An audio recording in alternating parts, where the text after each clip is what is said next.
Good morning. Good morning. Well, thought I was typing something in chat.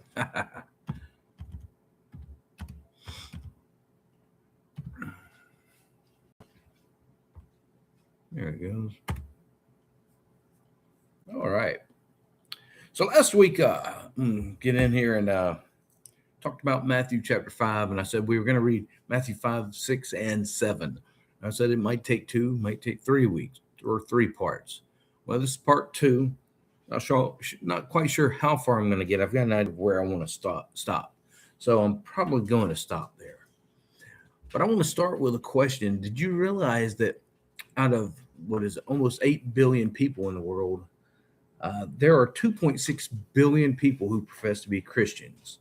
In the United States of America, there's around 263 million out of the 380 million who live in the United States. That's a huge representation in the United States, but globally, it's only around 30%, somewhere around 30%. And of course, these aren't perfect exact numbers, of course, because who knows? But I want to keep that in mind. 2.6 billion. To me, if I had that in cash, that's a lot of money. So to say that that's not a lot of people, I think it's a lot of people. Got a point with that. I'll make it in a few minutes. So Matthew 5, last week, not yesterday, we discussed a lot about one of the themes here was blessed are those who hunger and thirst for righteousness. And then he said that blessed are you when they revile and persecute you and say all kinds of evil against you falsely for my sake. and blessed are you who are persecuted for righteousness' sake. And then he goes on. We ended last week talking about Matthew 5:48, where he says, therefore you shall be perfect as your Father in heaven is perfect. You shall be perfect. And he talks about hunger and thirst for righteousness. Well, we find in chapter 6 that there's more discussion about righteousness and right standing or whatever it means to be righteous. So I'm not going to read a lot in chapter 6 like I did in chapter 5. All right. I'm going to kind of touch on it, a little here and there, because Yeshua, Jesus, is still talking about the law and the prophets. All right. And again, we're going to get more into that. He's still talking about that, and he's explaining it more, just like in Exodus chapter 20, the 10 commandments were given. And then in chapters 21, 22, and 23, if you go back and read, I challenge you, you read, and the Father, Yahweh, God, he expanded on the 10 commandments. And that's exactly what Yeshua, Jesus, is doing here. So in chapter 6, he starts by take heed that you do not do your charitable deeds before men to be seen by them. Don't go around sounding a trumpet. And then in verse 5, he talks about prayer. So don't give, don't be generous, and be like, hey, look at what I'm doing. And then they'll go out and pray and be like, hello, everyone, you need to listen to me. And then he keeps going, and then he explains a prayer, and then it continues going, and then in 16, he talks about fasting. Don't go fasting and be like, oh, look what I'm doing for him. Oh, he says, don't do all these things to be seen by men. Don't do all these things to be praised and lifted up by men. Do these things for the right reason. All right. And verse 19, he talks about do not lay up for yourselves treasures on earth. Now, verses 19 through 24, actually 19 through the rest of the chapter, he's talking about money. And it's very important to understand that, because it kind of gets mixed in with a little bit here. In verse 19, he said, don't lay up for yourself treasures on earth, For where your treasure is, there your heart will be also. The lamp of the body is the eye. Therefore, your eye is good, your whole body will be full of light. But if your eye is bad, your whole body will be full of darkness. Now, in other version, it says evil. But if your eye is evil, your whole body. This is a Hebrew idiom for stingy. So he's still talking about money right here as well. But if your eye is stingy, your whole body will be full of darkness. So he's talking about the things that you're focusing on, the things that you're looking at, paying attention to, and what your whole drive in life is. That's where your heart's going to be. Then in verse 24, you can't serve two masters. You either hate the one and love the other, or you be loyal to the one and despise the other. I mean, when we're out here hitting the grindstone, working 7 days a week, 12-hour days. I mean, oh my goodness, you're making money. But where's your soul? You're like, I read. Yeah, but let's keep reading. I'm wanting to move along. I'm wanting to get to chapter 7. And chapter 6 is about to end here. Very important to understand and hear what is said here. Therefore, I say, do not worry about life, about clothing, and all of this, and what you're going to eat.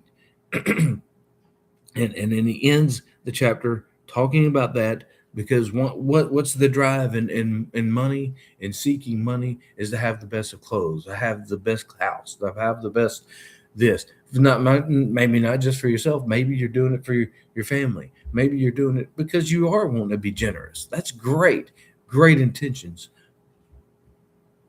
But let's keep going. After all these things, the Gentiles seek, for your heavenly Father knows that you need all these things. And then, of course, the famous verse 33, but seek first the kingdom of Elohim, or God, and his righteousness, and all these things shall be added to you. Therefore, do not worry about tomorrow, for tomorrow will worry about its own things. Sufficient for the day is its own trouble. Right back to righteousness. He says, seek first the kingdom of and his righteousness. Seek first the kingdom of righteousness and his righteousness. Seek righteousness. Verse 34, chapter 6. And don't forget, verse 7, verse 6. Blessed are those who hunger and thirst for righteousness, in chapter 5. All right. So, and then he says also in verse 20 in chapter 5, unless your righteousness exceeds the righteousness of the scribes and Pharisees. Okay. Seek it, find it, live it. Righteousness. What is this righteousness?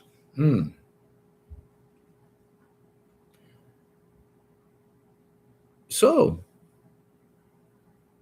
he tells us, trust in him, seek first his kingdom and his righteousness. Live righteous.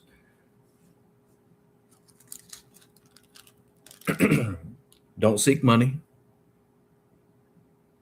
Don't strive for money. Strive for righteousness. Live a right life.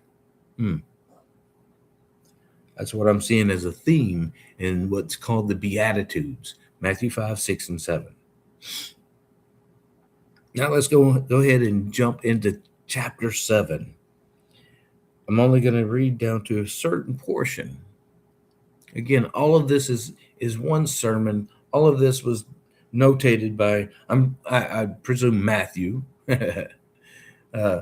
And it's one thought. Chapter 7, verse 1 starts out, judge not, that you be not judged. See, you better not judge me. Judge not, that you be not judged. Well,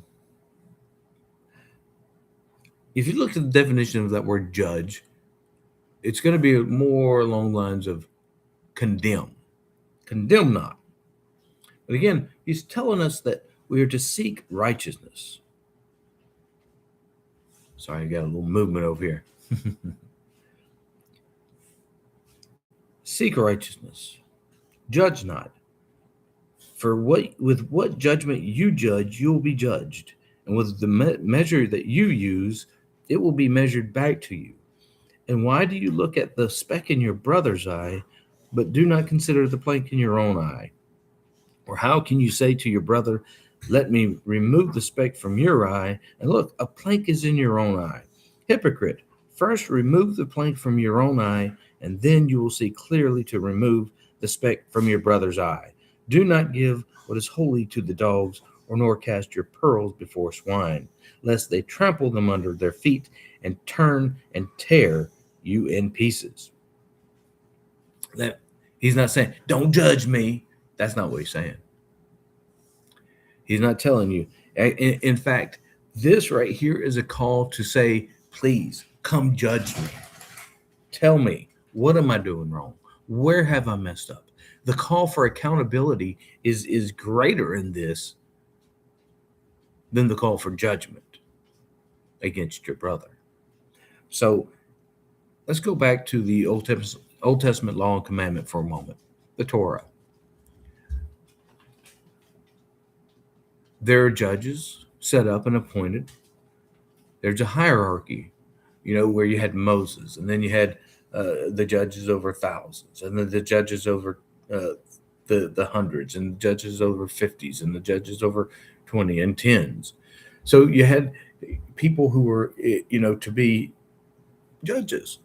And if you saw someone who was in sin, of course, you were called to go and report this, or go to your brother, talk to them. What you've done is wrong. And then if they refuse to hear you, take it to the judges and let them judge.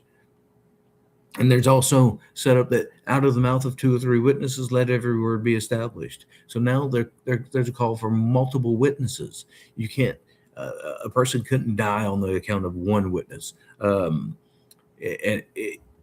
have to have multiple witnesses for a matter. And of course, the judges have to search out the matter, just like in today's courts. You've got lawyers, you've got private investigators, you've got cops, you've got people who go out and search out diligently to see if they can prove what someone's accused of doing is accurate.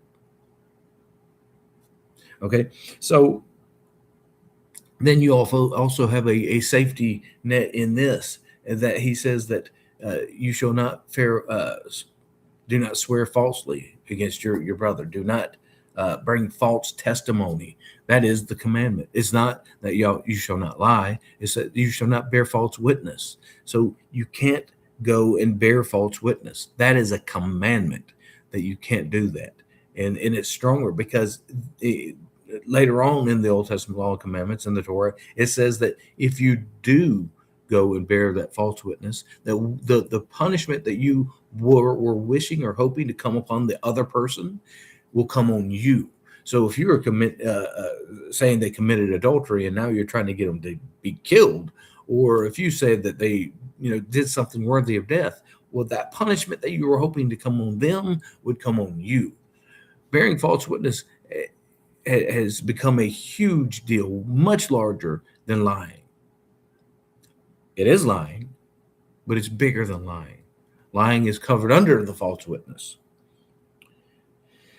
So the judgment part, do not judge, that you be not judged, is just that.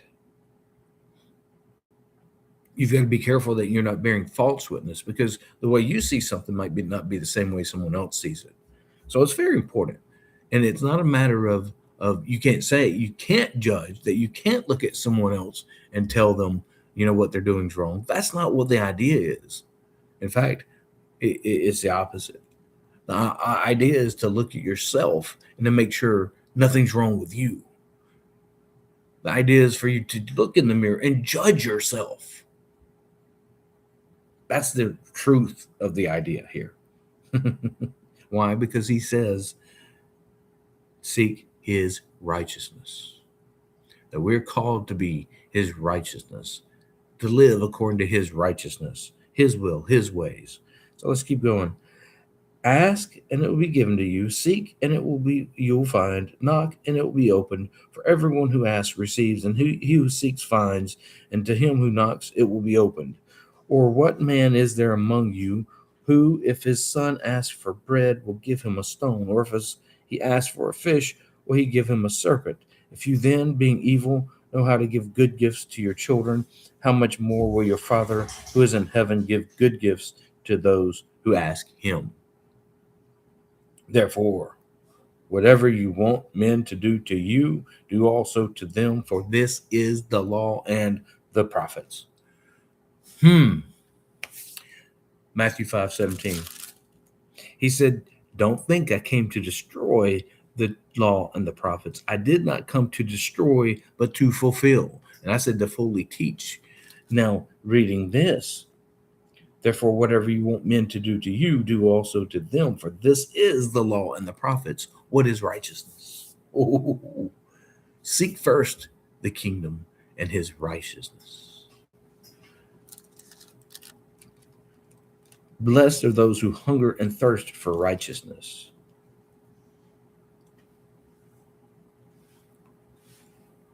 Yeah. Do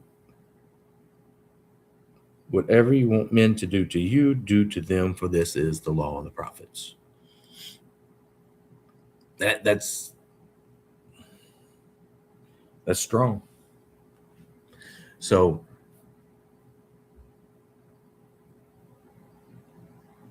is that a definition for righteousness?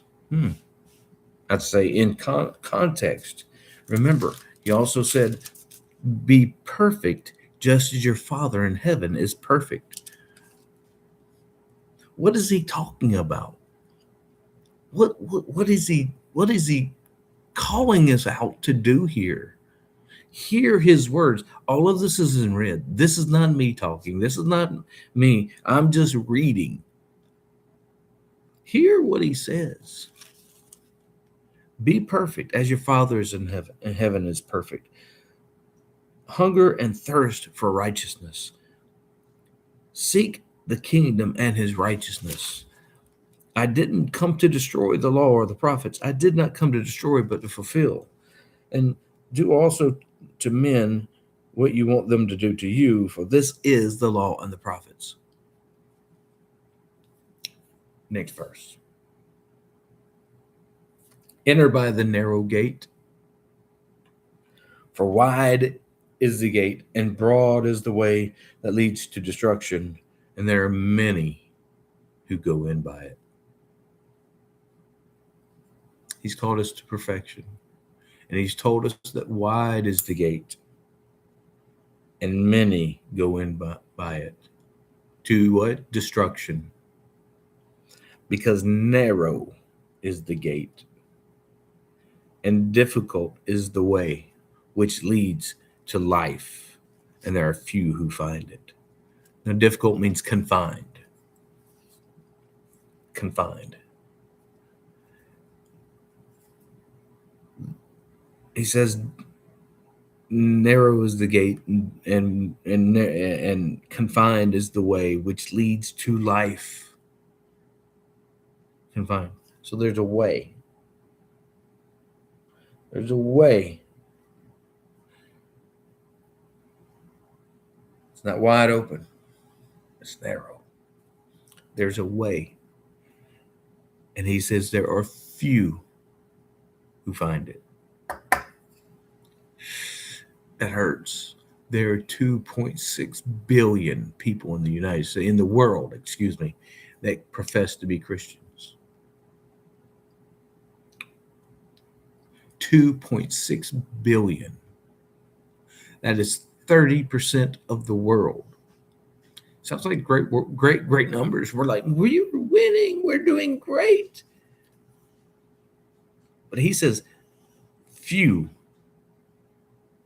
will find it. Will find what? The way which leads to life.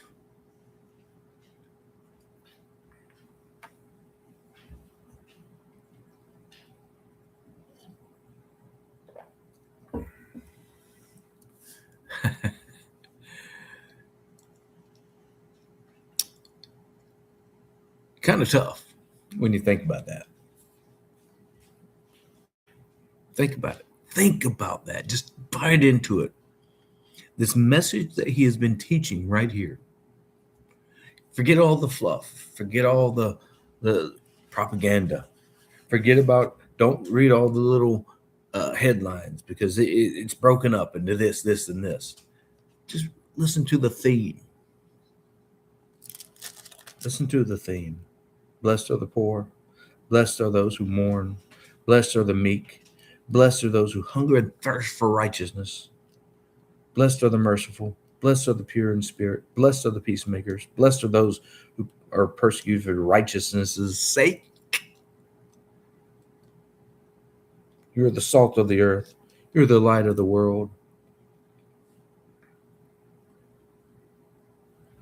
Don't think I came to destroy the law and the prophets. I came to fully teach.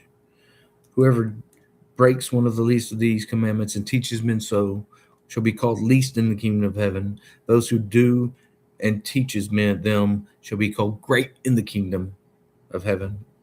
For I say, unless your righteousness exceeds the righteousness of the scribes and Pharisees, by no means will you enter the kingdom of heaven. Therefore you shall be perfect, just as your Father in heaven is perfect.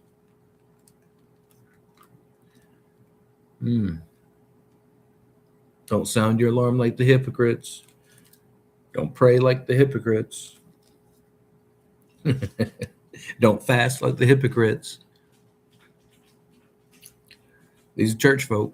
He's saying, don't be like them.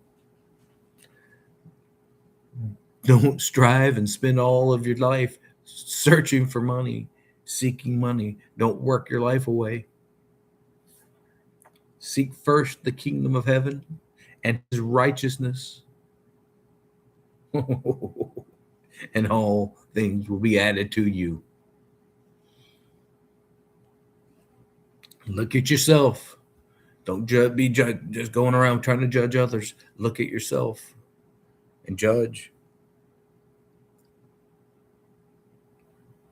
And then if you're in need, ask me. Ask the Father.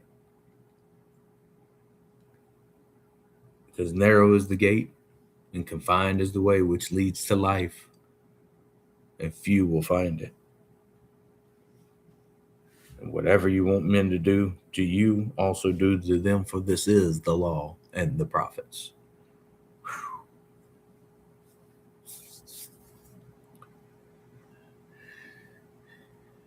We got some work to do in ourselves, for ourselves. So, as a minister, what's my goal? My goal is to reach my family first. Second is to minister to friends and family.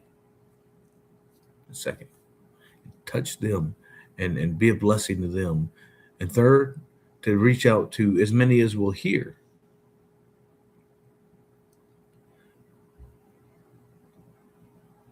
If I had a church of 10,000 people and I read narrow is the gate and confined is the way which leads to life, and there are few who find it, I'd be concerned.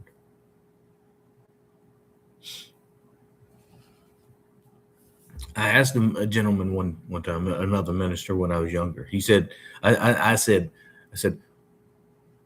do you have any? I was looking to start a church. I was going to pioneer a church. My father did that. I said, if I'm going to pioneer a church, do you have any, suggestions, any knowledge you can share with me? He said, start with one. He said, just minister one person and just make sure, they minister with that one person. Build them up. Start with one. I took it to heart. Start with one. Few who find it. Now, can we go out and minister to hundreds of people? Yes. Can we be effective? Probably. Or possibly. But our call is to be perfect as the Father in heaven is perfect. And he says there's only going to be few who find it. And this way,